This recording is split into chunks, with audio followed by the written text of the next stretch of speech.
Dobrý den, drazí uchazeči o práci. Nacházíme se v restaurant Café svatého Václava na Václavském náměstí. Je to lokalita, kde převážně naši hosté jsou turisté, což znamená angličtina, povinný jazyk, další jazyky, bonus pro tebe. Pak, když si tu práci nikdy nedělám, není problém.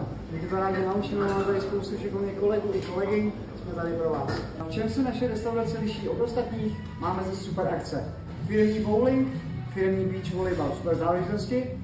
Máme zde i různé věci, jako ohledně školení kávy, školení vína a další skvělá věc, je to motivace. Můžete se stát nejlepším číšníkem, nejlepším kuchařem měsíce a zároveň se můžete stát nejlepším kuchařem a nejlepším číšníkem roku. Je to super hezký obchod, zaplacená práce a už jsem taky jednou dál.